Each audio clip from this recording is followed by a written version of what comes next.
오늘은 예수님께서 레위라고 이름하는 사람을 부르신 사건을 함께 생각해 보고자 합니다. 본문에는 알페오의 아들 레위라 이렇게 소개가 되고 있는데, 평행 구절인 마태복음 9장 9절에 보면 마태라고 이름이 나와 있습니다. 마태는 우리가 알고 있는 대로 예수님의 12제자 가운데 한 사람이죠. 그러니까 레위는 히브리식 이름이고 마태는 헬라식 이름입니다.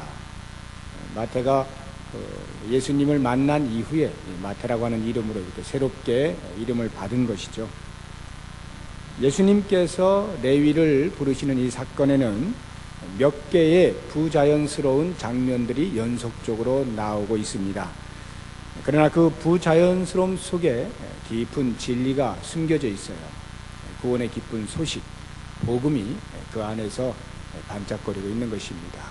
이제 이 사건 속에서 나타나고 있는 장면들을 하나씩 살펴볼 텐데, 네 장면으로 나누어 생각해 볼 수 있습니다. 첫 번째 장면은 예수님과 레위가 만나는 장면입니다.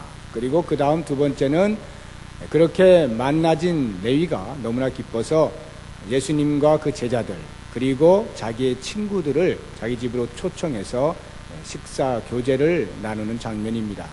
그리고 세 번째 교제는 그와 같은 식탁의 교제를 바라보고 있던 바리새인들이 제자들에게 비난을 하는 그런 장면입니다. 그리고 마지막으로 우리가 볼 것은 그렇게 비난하는 바리새인들에게 예수님께서 대답하시는 장면입니다. 그러면 이제 한 장면씩 제가 구체적으로 말씀을 드릴 때 그 장면마다에 들어있는 우리 예수 그리스도의 놀라운 은혜가 이 시간에 넘쳐날 수 있길 바랍니다. 먼저 첫 번째 장면을 보겠습니다. 14절을 보시기 바랍니다. 또 지나가시다가 알페의 아들 레위가 세관에 앉아 있는 것을 보시고 저에게 이르시되 나를 좇으라 하시니 일어나 좇으니라. 예수님과 레위의 만남인데 이 만남에서부터 부자연스러움이 시작이 되는 것입니다. 왜 이 만남이 부자연스러운가 하는 것은 예수님께서 역사의 전면에 나타나실 때 많은 사람들이 주변에 몰려들지 않았습니까? 병자들, 각색 병든 자들, 그리고 귀신 들린 자들, 예수님 주변으로 많이 몰려들었죠. 그리고 예수님께서 권세 있는 그런 가르침을 하시니까 그런 도를 듣고자 또 모인 사람들도 많이 있었습니다. 그리고 이제 뭐 바리새인들이라든가 이런 서기관들은 또 책 잡기 위하여서 예수님께로 몰려든 그런 경우도 있죠. 그러나 그 가운데서 우리가 놓치지 말아야 될 한 부류가 있는데 그것은 바로 민족주의자들이었습니다.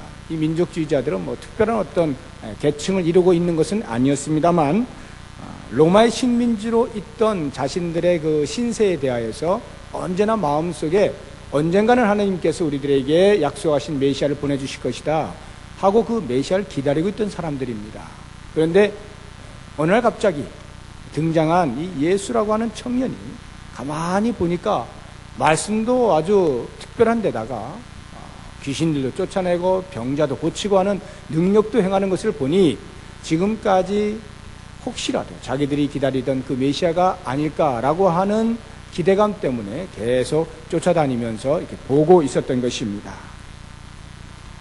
그러한 일련의 무리들이 있었던 것을 우리가 감안을 할 때에 그런 관점에서 볼 때 예수께서 만나셔야 할 사람들은 바로 세관에 앉아있는 세리가 아니라 이렇게 민족의 구원을 위해서 애타게 기다리는 민족의 해방을 위해서 뜻을 품고 있는 그러한 고상한 사람들이어야 했다라는 것입니다.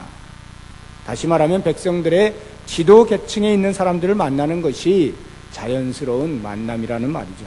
그런데 예수님께서는 제자랍시고 처음부터 그런 사람은 전혀 만나지 않았어요. 갈릴리 바다의 어부들을 부르시지 않습니까? 그러더니 이제는 심지어 세관에 앉아있는 세리를 부르시는 것입니다. 왜 제가 심지어라고 하는 말을 쓰는가 하면 당시 어부들의 신분이 전혀 내세울 것이 없었잖아요. 게다가 특히 민족주의적인 정신이라고는 찾아볼 수 없는 하루 벌어서 하루 먹고 사는 그런 사람들이었다고 할 때에 세리는 그보다도 훨씬 못한 사람이었다, 이런 말입니다. 오늘날로 하면 세리가 세관원이거든요. 상당히 세관원 하면 좋은 그 공무원으로서 자리를 가지고 있는 것인데, 당시에는 왜 이 세금을 걷는 세리가 그렇게 형편없는 평가를 받아야만 했느냐라고 하는 것입니다. 그것은 그 당시 왜 세리가 생겨났는지를 알면 이해를 할 수가 있습니다. 로마의 식민지 하에 있었을 때에 헤롯 안티파스죠. 헤롯 왕이 그 로마의 권력을 등에 업고 자신의 권력을 유지하기 위해서 세금을 아주 꼬박꼬박 이렇게 바쳤어요. 그러자고 하니까 세금을 징수해야 되는데 사람이 필요하지 않습니까? 그래서 유대 백성들을 고용을 한 것입니다. 그런데 백성들이 세금을 바치는 것, 그래서 그 세금을 거둔다라고 하는 것이 뭐 그렇게 흉잡을 만한 일은 아니다라는 생각이 듭니다. 그런데 문제는 그 세금을 걷는 것 자체가 아니라 걷는 데 있어서의 방법, 어떻게 걷었느냐라고 하는 그 방법에 이제 문제가 좀 있었던 거예요. 당시 세리는 크게 두 부류로 나눌 수가 있습니다. 하나는 갑바이라고 하는 것인데, 이것은 일반세를 거두는 세리입니다. 일반세라고 하는 것은 소득을 했으면 소득세를 내지 않습니까? 또는 토지를 가지고 있으면 토지세를 낸다든지, 아니 그 당시엔 또 인두세라고 하는 것이 있었는데, 이게 머리 두 당 이렇게 내는 세금이 있었단 말입니다. 뭐 이런 세금들이 일반세예요. 이런 일반세를 거두는 갑바이라고 하는 세리가 있었고, 또 하나는 모케스라고 해서 세관에 앉아 있는 관세를 받는 세리입니다. 이런 사람들은 주로 통행세, 도로세 이런 것들을 이제 받는 세리였습니다. 그런데 문제는 바로 이 관세를 받는 세리들인데, 이런 세금은 말 그대로 부르는 게 값이에요. 세리가 그냥 딱 보고 얼마 하면 그게 곧 값이 되었던 것입니다. 여기에서 엄청난 착복이 일어난 것입니다.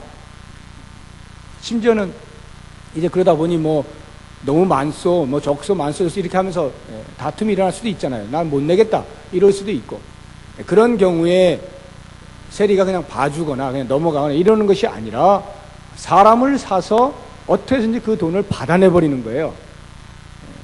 우리도 이렇게 볼 수 있잖아요. 가끔 보면 이렇게 뭐 그 육교 같은데 이렇게 붙어 있죠. 돈 못 받으신 분 받아드립니다. 이렇게 연락 주세요. 그게 다 그냥은 돈을 못 받으니까 힘을 써서 폭력으로 받아주겠다 이거죠. 돈 나에게 커미션 주면 내가 받아줄 테니 연락하시오, 이런 말 아닙니까? 그 당시에도 이 세리들이 그와 같은 일을 했다는 거예요. 그래서 이 조폭과 연관을 맺고 공생관계를 가지고 있었다, 이런 말입니다. 한마디로 종합해서 보면 이 세리들은 그 세금 징수를 통해서 자기 동족, 자기 민족, 그 동족들의 목을 이렇게 조르고 있었던 거예요. 그리고 피를 막 말려버리는 그러한 사람들이 바로 이 세리들이었다라고 하는 것이죠.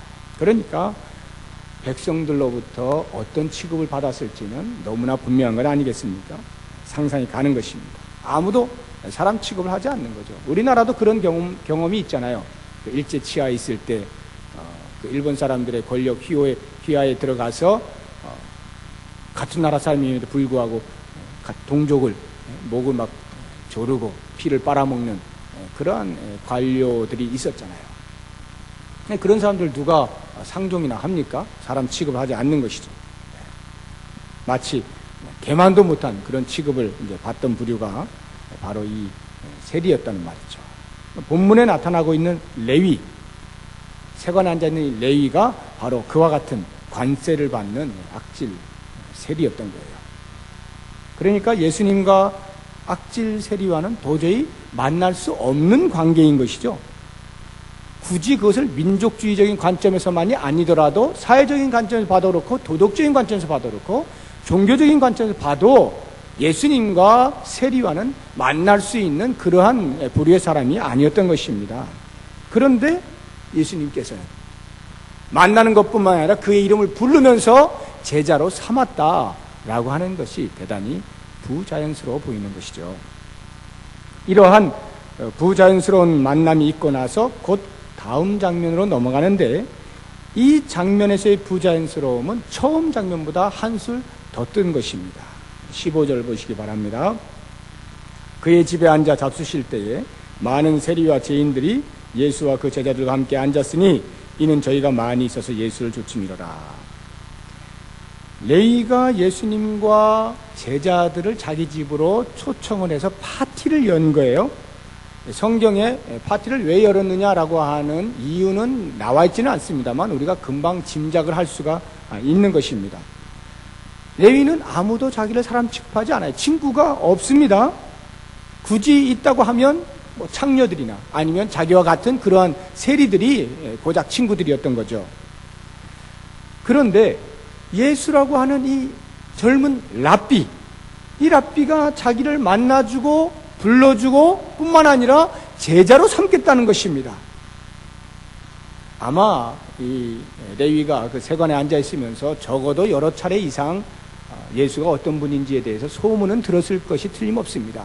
그런 소문을 듣고 있던 차에 예수가 자기를 부를 때에 그 자리를 그대로 털고 일어난 거예요. 누가복음에 보면 같은 평행 구절 속에 누가복음에 보면 모든 것을 버려두고 예수를 쫓았다라고 이렇게 나오거든요. 다 버려두었다라고 하는 것입니다. 그 자리가 어떤 자리인데 그냥 다 버려둡니까? 비록 백성들로부터 멸시를 당하고 이렇게 천대를 받고 사람 취급받고 있지는 못한 자리이지만 먹고 사는 차원에서 보자고 한다면 그 자리만큼 좋은 자리가 어디 있어요? 부르는 게 값인데요. 자기 주머니에 그냥 막 들어오는 그런 자리를 그대로 놓고 미련 없이 일어났다라고 하는 것은 쉬운 이야기가 아니죠. 그 이야기는 다시 말해서 레위라고 하는 이 사람의 마음속에 악질세리였지만 그 마음속에 자기도 삶에 대하여서 어떤 의미 있는 삶을 살고자 하는 열망이 있었는데 그 열망을 누가? 예수 그리스도가 자기를 부름으로써 아하! 이 사람을 좇으면 무엇인가 삶의 의미를 찾을 수가 있겠구나 하는 확신이 있었기 때문에 그 자리를 그대로 털고 일어나는 것 아닙니까? 그렇다고 할 때 나도 이제는 사람답게 사는 그 인생을 부여받은 사람으로서 얼마나 큰 기쁨과 감격이 있었겠어요. 너무나 감사하니까 뭐 자연스럽게 파티를 열게 된 거죠. 이렇게 파티를 열 때 자기 혼자 그냥 조촐하게 예수님하고 이렇게 한 게 아니에요. 이것을 동네 방네 다 소문을 낸 겁니다. 초대장을 돌린 거예요. 쫙 돌린 거예요. 누가 뭐 그렇게 하라고 해서가 아니죠. 그냥 자기 마음속에 너무나 기쁘니까 그 기쁨을 표현한 것입니다. 그래서 예쁘게 초청장을 써가지고 전부 쫙 다 돌린 것이죠. 그런데 문제는 누가 응답을 하느냐 이거죠. 누가 그 초대에 응하느냐라고 할 때 아시다시피 악질 세리 집에 누가 오고 싶어 하겠어요. 그 집 쳐다도 보기 싫고 그 집 마당에 내 발 디디는 것 자체가 치욕스러운 것인데 누가 그 초대에 응하겠느냐 말입니다. 그러니까 이 초대에 온 사람이 성경에 보니까 같은 세리들 그리고 죄인들 뿐이었습니다. 여기에 나와 있는 이 죄인들이라고 하는 것은 우리가 사회적으로 그 사법적인 그러한 죄를 지은 사람들을 말하는 것이 아니고 유대 종교 지도자들이 그들의 눈으로 볼 때에 율법을 제대로 지키지 않는 율법에 불성실한 그런 사람들을 따로 이렇게 분류를 해놓고 너희들은 죄인들이다 이렇게 취급을 해버린 것입니다. 그런 일련의 부류들이 있었단 말입니다. 그런 죄인들이 이제 이 레위의 초대를 받고 그 자리에 왔는데 보니까 가득 이렇게 모인 거예요. 그렇게 해서 예수님과 제자들 그리고 레위와 그 친구들이 함께 앉아서 식사를 이제 하게 되는 것이죠. 이것이 바로 부자연스러움이다라고 하는 것입니다. 첫 장면에서는 예수님과 레위 이 개인의 문제 아니었습니까? 그런데 지금은 어떻습니까? 예수님과 제자들 대 레위와 그 친구들이라고 하는 집단으로의 확대가 되어진 것입니다. 집단적인 행동은 책임이 훨씬 더 커지는 것입니다. 유대의 랍비로서 제법 인기를 구가하고 있던 예수님께서 자기 제자들을 데리고 모든 백성들이 다 싫어하고 멀리하는 그 세리라고 하는 집단과 함께 앉아서 식사를 하고 있는 어이없는 일이 벌어진 거죠. 당시의 유대인의 식사 문화는 인격적인 교제를 나누는 방편으로서 준비가 되어져 있었어요. 그렇다고 할 때에 이러한 집단적인 이질적인 식탁의 교제라고 하는 것은 한층 더 부자연스러운 것일 수밖에 없는 것이죠. 이제 이러한 부자연스러움으로 인해서 발생하는 그 다음 장면을 보겠습니다. 세 번째 장면인데, 바리새파에 속하는 서기관들이 그 광경을 보고 예수님의 제자들에게 시비를 거는 거예요. 시비의 내용이 16절에 나오죠. 바리새인의 서기관들이 예수께서 죄인과 세리들과 함께 잡수시는 것을 보고 그 제자들에게 이르되 어찌하여 세리와 죄인들과 함께 먹는가, 이렇게 비난을 하는 것입니다.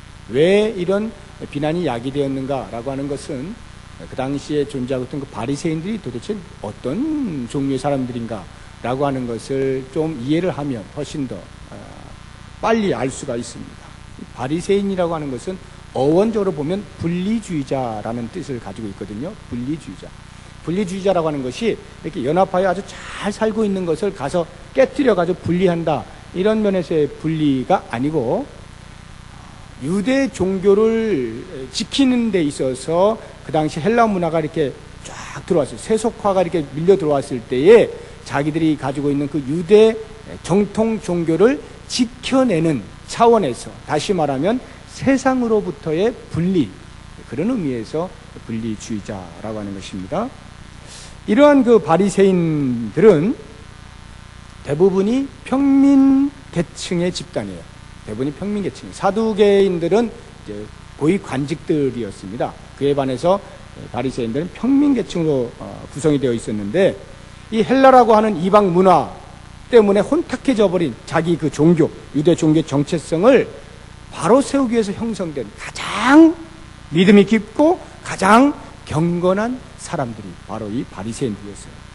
그래서 그들은 율법을 아주 정확하게 해석을 했을 뿐만 아니라 종교적인 항목들을 하나씩 철저하게 준수했습니다. 그리고 심지어는 자기들의 조상인 장로들의 유전이라고 하는 그 전통들조차도 율법 못지않은 수준으로 하나씩 다 일일이 지켜내는 철저한 율법주의자들이었어요. 그래서 이 사람들은요, 일반 백성들에 의해서 대단히 존경을 받던 그러한 그룹이었습니다. 바로 이러한 바리새인들이 자기들이 그렇게도 지켜내려고 애를 쓰고 있는 그 율법이나 또는 유전들을 파괴하고 지키지도 않고 우습게 여기는 그러한 세리나 죄인들을 원래 보듯 하는 것은 너무나 당연한 것 아닙니까?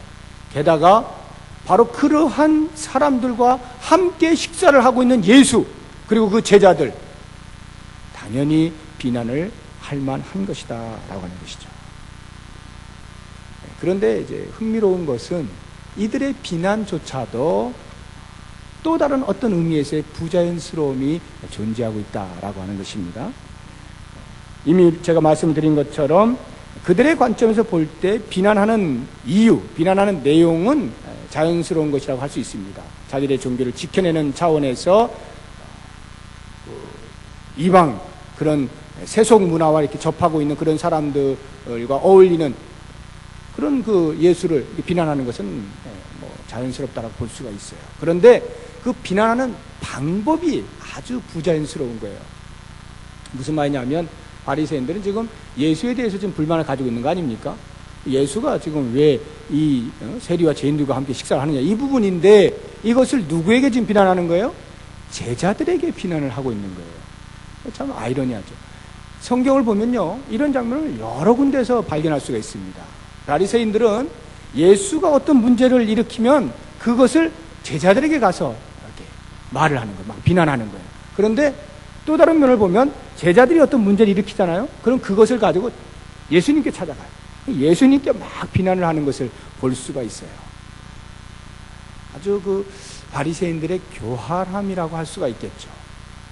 어떤 문제가 일어나면 그 문제를 일으킨 당사자에게 직접 가서 비난을 하면 되는데, 그러지 않고 그와 연대하고 있는 그 사람들에게 가서 이제 말을 한다는 것입니다. 왜 그럴까요? 혼란을 야기시키고 싶은 것입니다. 혼란을 야기시키고 싶은 거예요. 만약에 어떤 한 국가가 또 다른 한 국가를 침략을 할 때 전면전을 통해서 그냥 바로 그냥 꽝 부닥쳐가지고 이렇게 무력으로 잡는 방법도 있겠습니다만, 그렇게 되면 아무래도 피를 많이 흘리지 않습니까? 근데 피를 좀 적게 흘리고 효과적으로 정복을 하는 방법이 있는데, 그게 바로 게릴라 작전이에요. 침투조를 딱 파송을 해가지고 그 안에 들어가서 그 국가의 속을 막 내부를 막 뒤집는 거죠. 그래서 그 안에서 막 혼란이 일어나게 하면 오합지졸이 되어버리잖아요. 그때 그냥 아주 손쉽게 정복을 할 수가 있는 것입니다. 이게 영적인 면에서 보면 사단의 작전이에요. 여러분, 가정의 파탄이 어떻게 일어납니까? 가정 안에서 부부와 부부, 그 남편과 아내 사이, 또는 뭐 부모와 자녀 사이를 이간질하는 것입니다. 서로 신뢰하지 못하고 불신의 씨앗을 딱 퍼뜨리면 쉽게 그 가정은 깨질 수가 있습니다. 어떤 문제를 당사자에게 직접 말하지 않고 배우자에게 슬쩍 이렇게 말해 보십시오. 문제는요, 생각보다 훨씬 크게 불거집니다. 아무것도 아닌 문제가 상상의 과정을 통해서 산더미 같은 문제로 둔갑해 있는 것을 보실 수가 있을 것입니다. 이것은 비단 가정의 문제뿐만이 아니죠. 교회도 똑같습니다. 교회 안에 어떤 일이 발생을 했을 때 그 문제의 핵심을 놓고 해결하면 금방 끝날 것을 이리 치고 저리 치고 여기 쑤시고 저기 쑤시고 점점 문제가 복잡해지고 꼬이죠. 그리고 말을 여기다 옮기고 저기다 옮기고 막 이렇게 해보십시오. 모두가 혼란스러워지면서 아무리 문제 같지도 않은 조그마한 문제조차도 그렇게 몇 번 쑤시고 이렇게 돌아다니다 보면은 그 문제가 엄청나게 눈사태같이 이렇게 커져 있는 것을 보게 되는 것입니다. 이런 그 사단의 작전에 말린 사람은요, 그게 사단의 장난인지도 몰라요. 그리고는 얼마나 자기 감정에 충실한지 모릅니다. 그리고 막 열을 팍팍 내면서 마치 교회 안에 큰 문제를 내가 발견이라도 한 것처럼 그렇게 막 우쭐대면서까지 토해내는 그런 모습을 볼 수가 있는 것입니다. 본문에 나오는 바리새인들이 바로 그런 꼴이란 말이에요. 예수님의 문제를 제자들에게 지금 쑤시고 있는 거죠. 그런 걸 볼 때 자기들의 눈, 그 바리새인들의 눈으로 볼 때에 부자연스러웠던 그 예수님의 행동, 죄인들과 함께 식사를 하는 그 부자연스러운 행동, 그것을 비난함에 있어서 자기들 역시 부자연스러운 방법을 택하고 있다라고 하는 것이 참 흥미롭단 말입니다. 자, 이제 네 번째 장면을 이제 보시겠는데, 이 네 번째 장면은 예수님께서 그 비난하는 소리를 듣고 직접 대답을 해주시는 것입니다. 17절 한번 보시기 바랍니다. 예수께서 들으시고 저희에게 이르시되 건강한 자에게는 의원이 쓸데없고 병든 자에게라야 쓸데있느니라. 내가 의인을 부르러 온 것이 아니요 죄인을 부르러 왔노라. 이 대답을 통해서 예수님께서는 제가 앞에 말씀드렸던 그 모든 부자연스러움들을 딱 한마디로 바로 잡아주시는 것이었습니다. 예수님의 문제를 놓고 제자들에게 힐난하는 그 바리새인들에게 직접 말씀을 하심으로써, 대답을 하심으로써 그들의 그 부자연스러움을 일축하지 않았습니까? 너희들 잔깨 부리지 말아라. 왜 나에게 비난할 것을 내 제자들에게 하느냐? 나에게 직접 말해라. 내가 이제 너희들에게 직접 대답해 주마. 이거예요.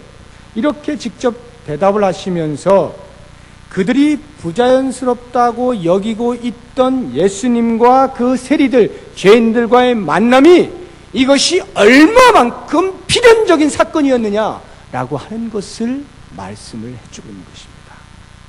17절에 예수님께서 대답하신 그 내용 가운데 앞부분은요, 대부분의 사람들, 거기에 앉아있던 사람들, 대부분의 이스라엘 백성들이 다 알고 있는 그 당시에 이렇게 떠도는 속담이었어요. 건강한 자에게는 의원이 쓸데없고 병든 자에게라야 쓸데있느니라.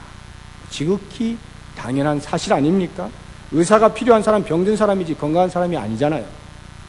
이러한 상식적인 속담을 비유로 드시면서 예수님께서는 자신이 무엇 때문에 이 땅에 오셨는지, 자신의 삶이 무엇인지를 정확하게 말씀을 해주십니다. 내가 의인을 부르러 온 것이 아니요 죄인을 부르러 왔다, 이 말입니다.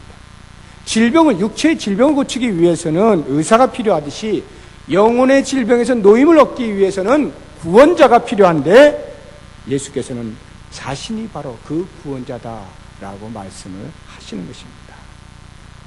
예수님의 이 대답 17절에 있는 말씀 속에서 우리가 꼭 놓치지 말아야 하는 두 가지 사실을 부여잡아야 되는데, 그 첫째가 누가 죄인이냐라고 하는 것입니다. 누가 죄인이냐. 바리새인들이 생각할 때는 세리가 죄인이고 율법과 자신들의 유전에 어긋나는 행동을 한 사람들이 죄인들이었습니다. 따라서 자신들은 상대적으로 경건한 사람들이었고 하나님을 잘 믿는 신실한 사람들이었습니다. 의인이었단 말입니다. 그러나 예수님은 전혀 다른 차원에서 죄인을 말씀하시죠. 17절의 이 대답은 사실상 그들의 생각을 이렇게 꼬집는 것이죠.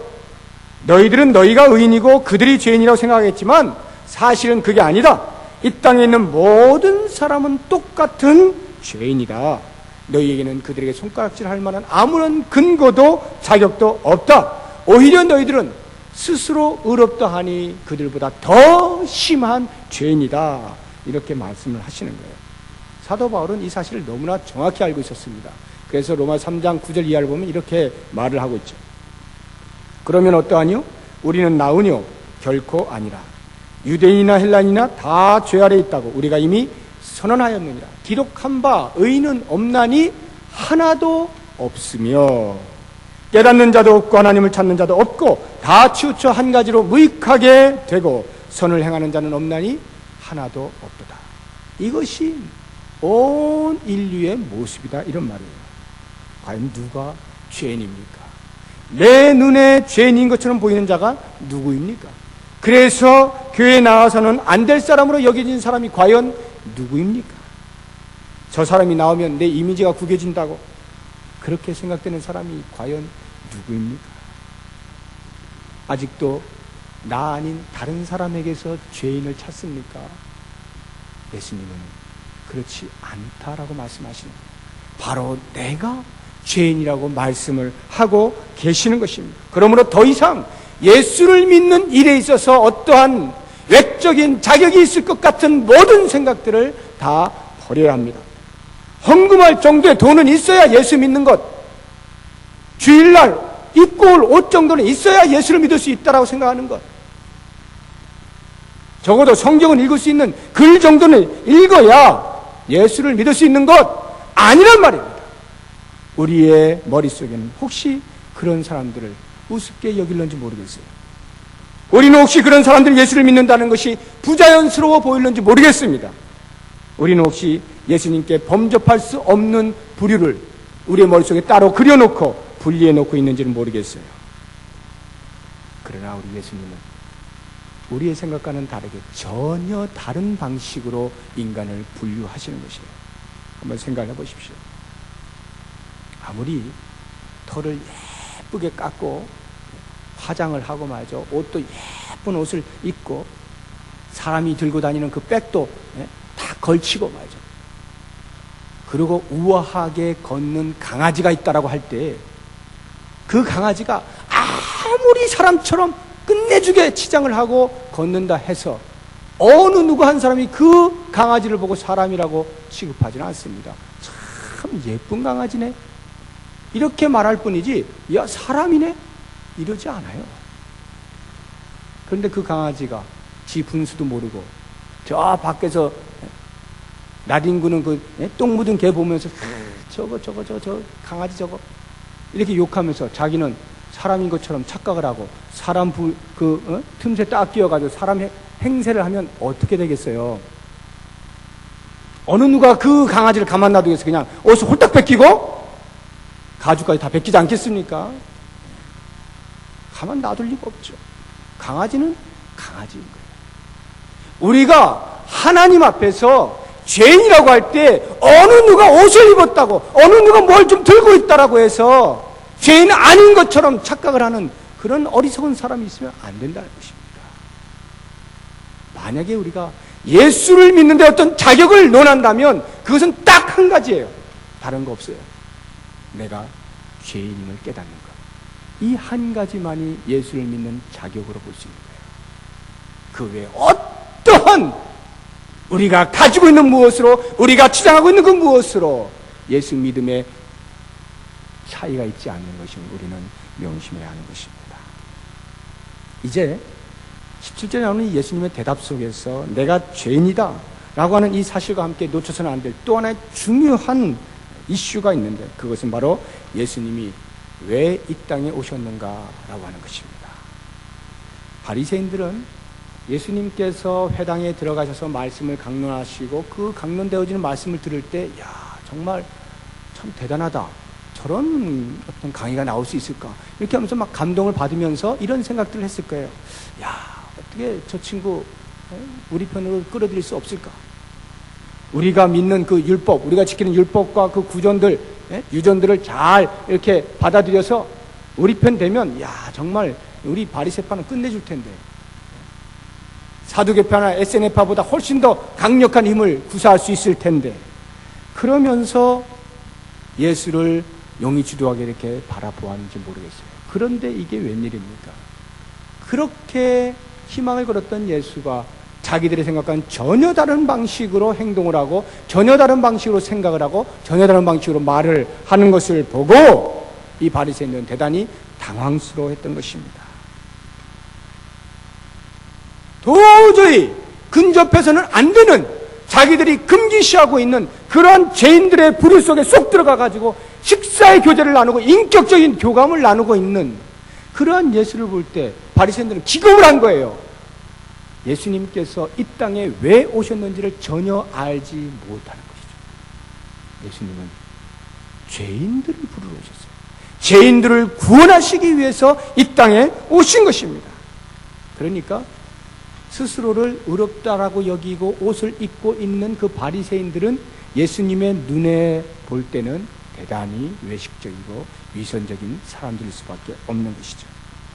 사실 바리새인들이 이 세리들을 능멸하고 멸시하고 죄인 취급하고 완전히 이렇게 왕따시켜버린 그런 것에는요, 가만히 그 속을 들여다보면 자기들의 부정함을 합리화시키려는 그러한 부분이 적지 않이 들어있습니다.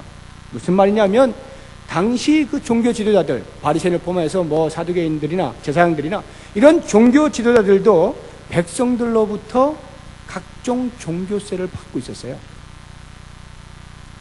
종교의 이름으로 종교세를 받고 있었단 말입니다. 각종 의무금들을 받아내고 있었단 말입니다. 그래서 백성들은 종교세 낼랴, 로마 밑에 있는 세리들로부터 세금 낼랴, 그냥 피가 마르는 거예요.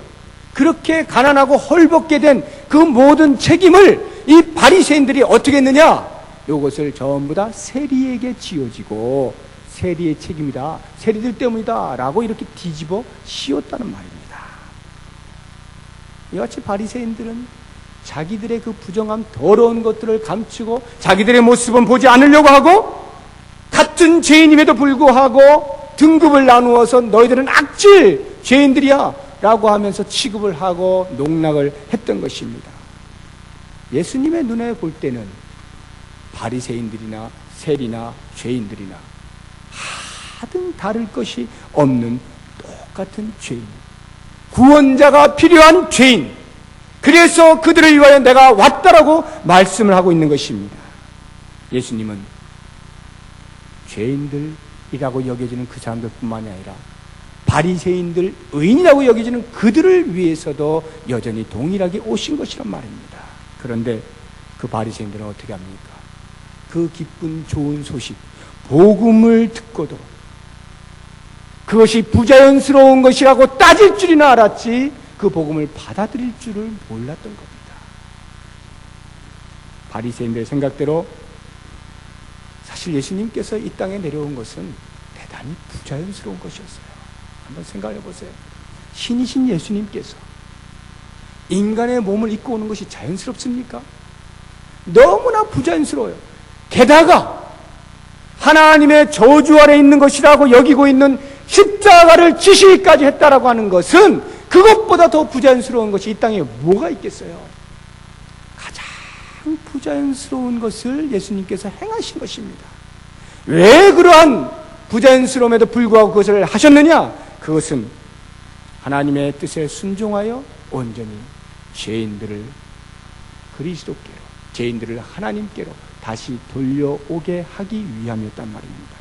죄인들을 향한 불같은 긍휼과 자비의 마음 때문에 예수님께서는 그 모든 부자연스러움을 뛰어넘으시고 극복하시고 깨뜨리신 것입니다. 이게 바로 복음이란 말이에요. 이게 우리가 듣고 있는 그 기쁜 소식이란 말이에요. 이 복음을 우리가 간직하고 있다는 말입니다. 여러분, 레위처럼 제자로 부름받은 우리들 아닙니까? 우리 인생은 레이처럼 한 사람 한 사람 이름이 불려서 나온 사람들이에요. 제자로 살아가는 사람들입니다. 이것보다 더 흥분되는 게 어디 있어요? 그렇다고 한다면 그렇게 흥분되는 만남, 예수 그리스도 나의 인생의 모든 부분을 책임지시고 바꾸어 주시는 나의 유일한 구세주 예수 그리스도를 만났다라고 한다면 이제 그 만남 때문에 여러분 레위처럼 기뻐해야 되지 않겠습니까? 내게 있었던 그 모든 것들이 부질없는 것이었음을 깨닫고 그 모든 걸 다 털어버리고 그리스도께서 따라오라 하시는 그 길을 좇아야 하지 않겠습니까? 이것이 복음을 진정으로 받아들인 사람의 가슴 속에 불같이 일어나는 뜨거운 마음 반응 아닙니까? 이제 우리는 그와 같은 놀라운 복음을 소유한 사람들로서 예수 그리스도를 만나버린 사람들로서 그 복음 앞에 다시 한번 감격하시고 이 복음의 감격을 홀로 간직하지 마시고 가슴을 열어 보이면서 많은 사람들에게 그 복음 앞으로 나아오게 하는 증인의 삶도 더불어 사시는 우리 모두가 되길 바랍니다. 기도하겠습니다.